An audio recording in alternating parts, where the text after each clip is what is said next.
Hello और नमस्कार दोस्तों। 2023 में राहुल गांधी के अंदर हमें परिवर्तन दिखाई दे रहा है।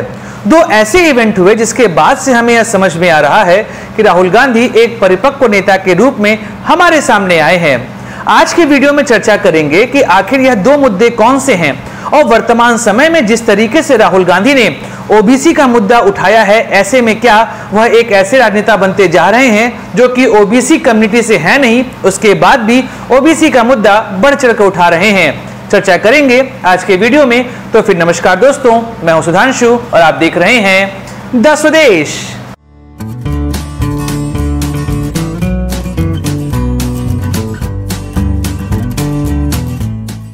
जनवरी 2023 में राहुल गांधी ने भारत जोड़ो यात्रा की शुरुआत करी।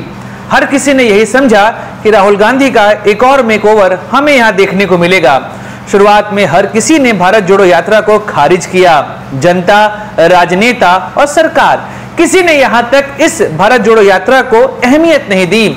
मीडिया में तो इसका नाम ही नहीं था। लेकिन जैसे जैसे फरवरी आने लगा और लोगों ने राहुल गांधी की मेहनत देखी और राहुल के साथ लोग जुड़ते चले गए। जिस तरीके से वह समाज के हर तबके के साथ मिल रहे थे, ऐसे में यह समझ में आ रहा था कि राहुल गांधी का यह केवल मेकओवर नहीं है, राहुल गांधी को रीलॉन्च नहीं किया जा रहा है, जबकि राहुल गांधी भारत को सही तरीके से समझने निकले हैं। ऐसे में एक और मुद्दा आगे चल के राहुल गांधी के सामने आता है। वह मुद्दा था मोदी सरनेम का मुद्दा। जी हां, राहुल गांधी ने 2019 के चुनाव में एक स्टेटमेंट दे दिया। इस स्टेटमेंट से उन्होंने एक पूरी कम्युनिटी को ही चोर डिक्लेयर कर दिया था। ऐसे में गुजरात हाई कोर्ट ने राहुल गांधी को सजा दी और कहा कि राहुल गांधी का बयान गैर जिम्मेदाराना था। ऐसे में राहुल गांधी के संसद की सदस्यता चली गई। राहुल गांधी ने इस बात को बहुत ग्रेसफुली एक्सेप्ट किया और फिर राहुल गांधी ने इस बात को लोगों के सामने रखा कि जिस तरीके से वह यहां पर अपनी बातें कह रहे हैं, सरकार उनसे डर रही है। राहुल गांधी ने अडानी और मोदी के बीच के संबंध को भी प्रमुखता से उठाया और राहुल गांधी ने कहा कि सरकार अडानी के मुद्दे पर गलत तरीके से काम कर रही है और मोदी सरकार और अडानी के बीच में साठगांठ है। इसी वजह से सरकार ने राहुल गांधी की सदस्यता रद्द करवा दी। फिर राहुल गांधी ने सुप्रीम कोर्ट में केस किया और वहां से उनकी सदस्यता बहाल हो जाती है। अगर आप देखेंगे तो राहुल गांधी के लिए इस साल में जो यह दो इवेंट हुए, इसके बाद से राहुल गांधी एक परिपक्व नेता के रूप में हमें दिखाई दे रहे हैं। वो यदा कदा कुछ ऐसी बातें भी नहीं कर रहे हैं जैसा वो पहले कहा करते थे। राहुल गांधी इस समय हर एक मुद्दे को सीरियस तरीके से उठा रहे हैं और एक जो सबसे बड़ा परिवर्तन राहुल गांधी में देखने को मिला है वह यह है कि राहुल गांधी अपनी सरकार की जो पूर्ववर्ती गलतियां हैं उनको भी स्वीकार कर रहे हैं और कह रहे हैं कि हमारी सरकार जो पहले काम कर रही थी उनमें कुछ कार्य हम लोगों ने गलत किए। एक राजनेता के रूप में यह बात स्वीकार करना बहुत बड़ी बात है।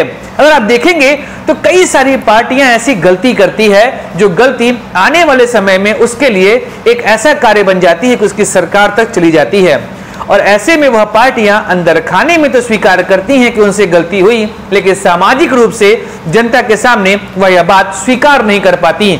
लेकिन राहुल गांधी ने इस बात को स्वीकारा और कहा कि हाँ, हमसे गलतियां हुई हैं और हम आने वाले समय में अपनी इन गलतियों को सुधारेंगे। एक राजनेता के रूप में यह बात कहना बहुत बड़ी बात है। तो राहुल गांधी एक परिपक्व नेता के रूप में हमें यहां दिखाई दे रहे हैं और जनता को उनमें एक आशा दिख रही है, एक उम्मीद दिख रही है। अब बात करते हैं दूसरे मुद्दे के, राहुल गांधी के ओबीसी का मुद्दा। आप देखेंगे जब से महिला आरक्षण बिल पास हुआ है उस दौरान से राहुल गांधी एक बात लगातार उठा रहे हैं। वह बात यह है कि राहुल गांधी कह रहे हैं कि इसमें ओबीसी महिलाओं को भी आरक्षण मिलना चाहिए। देखिए, वर्तमान समय में भारत में जातीय जनगणना को लेकर बातें चल रही हैं। बिहार सरकार ने अपने यहाँ पे जातीय जनगणना कराई, लेकिन नीतीश कुमार जिस समय बीजेपी से अलग हुए और महागठबंधन की सरकार बनती है, उसके बाद से ही बिहार में जातीय जनगणना की बात शुरू हुई। तो वहां पे महागठबंधन की सरकार ने जातीय जनगणना शुरू करी। ऐसे में आप देखेंगे वर्तमान समय में जातीय जनगणना पूरे देश के लिए एक बड़ा मुद्दा है। राहुल गांधी ने प्रमुखता से मुद्दे को उठाया। अगर यहां पर आप एक बात नोट करेंगे तो जिस समय राहुल गांधी प्रेस कॉन्फ्रेंस कर रहे थे और महिला आरक्षण बिल पास हो चुका था राज्यसभा में भी, तो पत्रकारों ने राहुल गांधी से पूछा कि अगर 2010 में जब यह बिल पेश हुआ, अगर उस समय आप लोग ओबीसी के इस आरक्षण वाले मुद्दे को स्वीकार कर लिए होते तो यह बिल 2010 में ही पास हो गया होता। तो राहुल गांधी ने इस बात को सहजता से स्वीकारा और कहा कि जी हां, हमसे उस दौरान पे गलती हुई थी और वर्तमान समय में यह सरकार भी यही गलती कर रही है और सरकार यह कोशिश कर रही है कि ओबीसी महिलाओं को आरक्षण की व्यवस्था ना मिले। राहुल गांधी ने यहां पर सचिवों की संख्या को लेकर भी सवाल उठाए। राहुल गांधी ने कहा कि वर्तमान समय में सरकार के पास 90 सचिव हैं, उनमें से केवल 3 सचिव ओबीसी कम्युनिटी से आते हैं। राहुल गांधी ने यह भी कहा कि अभी तो मैंने यहाँ पर दलित और आदिवासी का मुद्दा ही नहीं उठाया, अभी तो बात मैं ओबीसी की कर रहा हूं। आपके मन में सवाल उठ रहा होगा कि अचानक से राहुल गांधी ये ओबीसी के हिमायती कहां से बन गए। अगर आप देखेंगे तो भारत में जनगणना की शुरुआत 1872 से हुई। 1881 से नियमित जनगणना इस देश में चल रही है। 1931 में आखिरी बार जातीय जनगणना का डेटा हमारे सामने आया था और उस डेटा के अनुसार भारत में 4000 से अधिक जातियां पाई जाती हैं। ऐसे में भारत में ओबीसी कम्युनिटी को लेकर लगातार बातें होती रहीं। 1977 में जब जनता पार्टी की सरकार बनती है तो जनता पार्टी की सरकार ने बीपी मंडल की अध्यक्षता में एक मंडल कमीशन बनाया।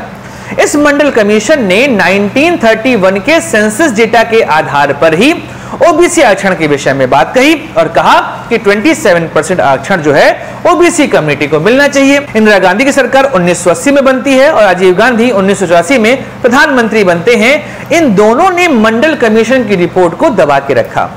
वीपी सिंह इस रिपोर्ट को लागू करने के नाम पर ही देश के प्रधानमंत्री बने। 1990 में यह रिपोर्ट लागू हो जाती है। मंडल कमीशन की रिपोर्ट के माध्यम से ओबीसी को आरक्षण दिया जाता है।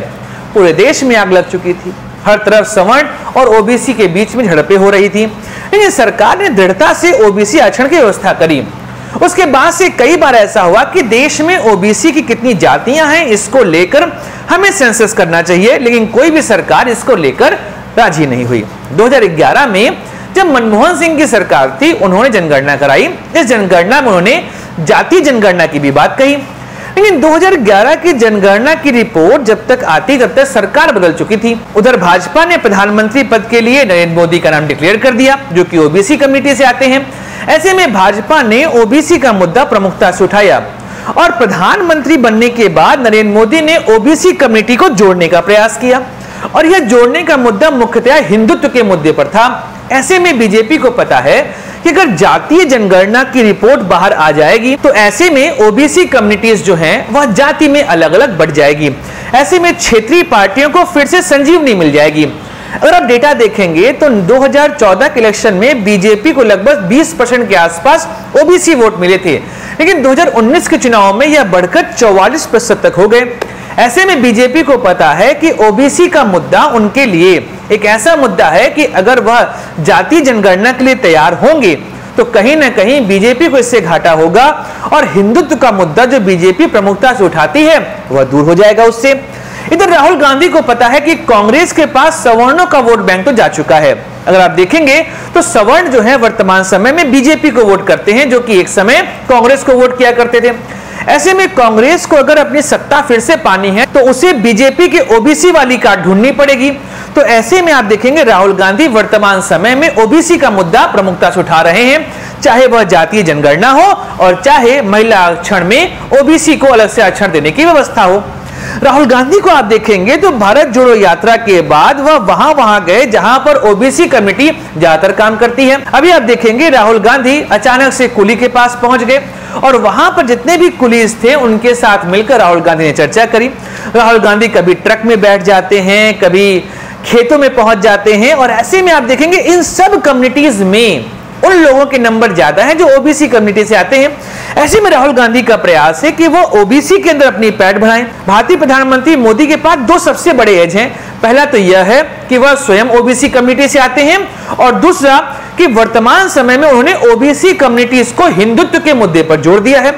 राहुल गांधी के पास यह दोनों मुद्दे नहीं है। पहली बात, राहुल गांधी ओबीसी कम्युनिटी से नहीं आते हैं और दूसरी बात यह है कि राहुल गांधी हिंदुत्व के मुद्दे पर आगे बढ़ नहीं सकते।